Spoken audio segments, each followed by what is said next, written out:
Idol madla, nakakahanga, may mga hawak, gandang linyada. Ika'y inspirasyon kung bakit hanggang ngayon ako'y palaging kumakarera.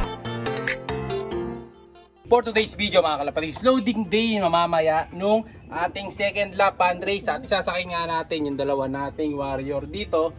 Etong isa na to, saka eto. Ayan, yan sa taas mga kalapatids yan.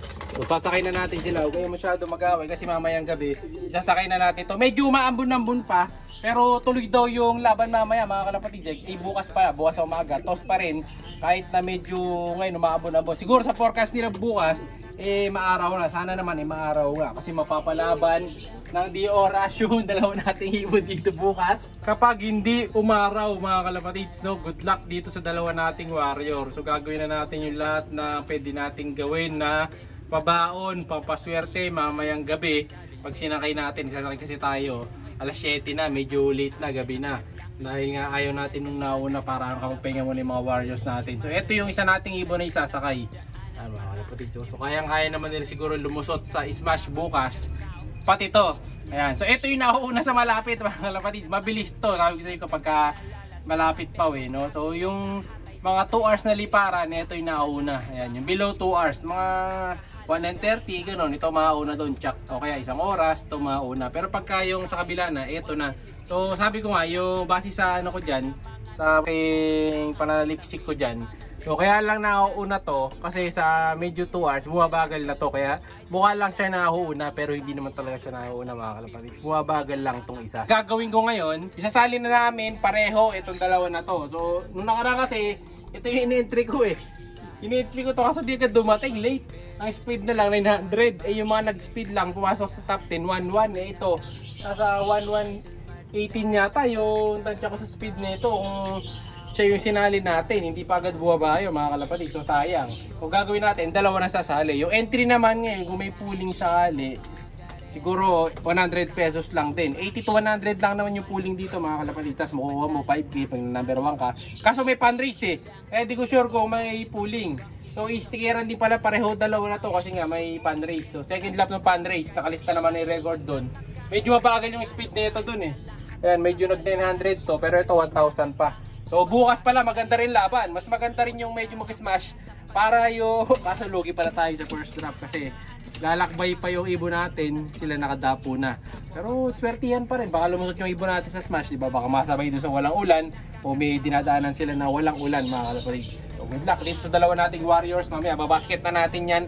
Magpapakain muna kami ni Madlato dahil alas 4 na din. Kanina nga pala nakahuli kami ng alien fish. Grabe yung alien fish na yun, halos yung laki niya, pwede siyang kumain ng kalapati. Isang subo lang yung kalapati nung kakainin na. Ito yung video, ayan. Ito mga kalapatids, laki nung nadali namin, alien fish. Ayan nadali natin yung alien fish Yung kahapon to, yung binlag ko kahapon. Ay. Hindi ko ginagala. Uy, matatanggal to, nagwawala. Uy, tinawakan mo muna sa chat. Nashoot na. Op! Nagwawala, grabe lakas.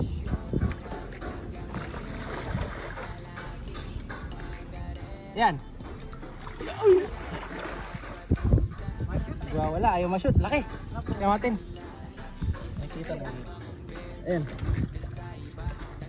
Malapit naman po ito. Mabutol na. Hiwalay na yung tansi. Nauli din. Laki. Laki laki Grabe, laki. Malaki pa yata sa hitaan nyo Laki. Ha? Laki Laki mga kalapatids. Sakto, umuulan na. Isang tira lang yun Tiyempuan. Tayo ito yun, mababa ko. Okay Baba ko yung tansi.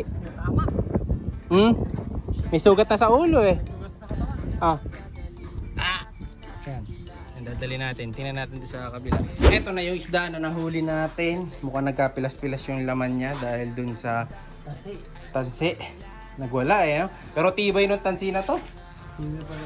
Yung green to na napilas na. Ayun, laki yung mga kalapatids. Daplis lang Grabe Ayun Daplis lang.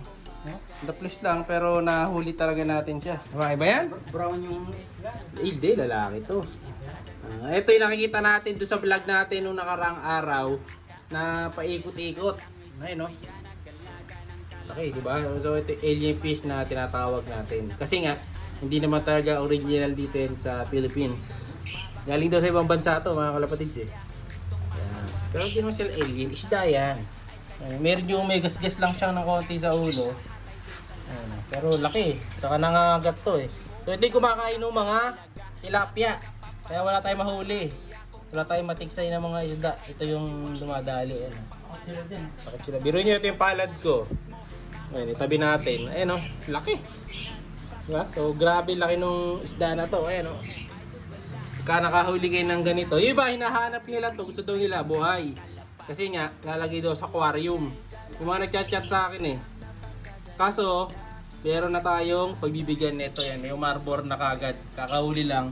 Yung marbor na. Ayan. Gagawin daw nilang tanpuluts. Ayan, sakto-sakto to. Laki pa naman, no?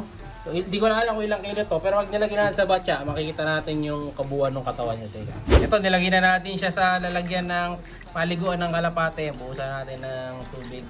Ayan, para may masmasan siya. Sige, buhusan mo. Para, ano siya, makasurvive pa. Sige, tubig. Ayan, no? Sabi ang kulay niyan, mga kalapatids, no? So, yung kulay niya, ayan, kita nyo. Yung para siyang kumikinang na green. Yung camouflage. Pero pag siya nasa tubig, mas maganda kulay nito pag nasa tubig eh. Parang blue. Parang babae nga. Malao, brown yung ilalim. May sayang ulo, iba ulo eh. Yung lalaki, mas malaki ulo mga kalapatid. Haba katawan. Ito may siyang katawan siksik eh. Babae ito. Kaya mukhang may itlog eh. So plano pa nilang magpadami. May mga anak nga yan kanina dito, nakita natin. Yung mga lumalangoy na mabibilis. Ay, kaso umulan eh. Pagka ganyan umulan, tatago sila sa kangkong. Buwitin na lang, na-tsempuan din natin ito. Magiging ano, ulam na. Pero laki no? Ilang ano yan? Ilang feet? 2 feet? Halos 2 feet. Tapang kilo siguro ano? Ito, meron ito. Laki na, bigat to. Mabuhat to pagka pero buhay pa yan mga kalapatids silang gumagalaw. Ito yung bibig niya mga kalapatids. Kaya tinawag nila na snakehead to. Kasi nga yung ulo niya parang ulo ng ahas. Kita nyo pag bumuka yung bibig niya. Ayan, mamaya bubuka yung bibig niya. Baka natin. Pag bumuka yung pinaka-bibig niya. Ayan, basta lang ng konting tubig. Ayan, ayun o, grabe. Patay. Oh, biro yung pag kinagat ka niya mga kalapatids. Putol daliri mo dyan. Grabe, umangat yung ano niya, no? Napakalaki. Yan, grabe mga kalapatids. Napanood yung video. Napakalaki, diba, nung alien fish. So, madalang lang tayo makahuli ng ganyan. So, halos 3 kilo yon. So, wala na. Naparbor na natin doon sa kapitbahay natin. Hindi ko lang kung ginawa na nilang itong pulots o ginawa na nilang pang ulam. So, pinamigyan na natin kasi nga, masyadong malaki. So, saka para mas mapakinabangan ng iba. So, pinamigyan na natin mga kalapatids. Yung iba yung mga nag-aabang na nagchat-chat sa akin. So next time pag may nahuli ulit sa inyo ko naman bibigay, no? So abang-abangan niyo na lang. Good luck sa atin bukas. Magpapakain na kami. Good luck dito sa dalawa natin. Sana lumusot sa ulan bukas to. Siya'y kalapatistang napakagaling na kinakilala.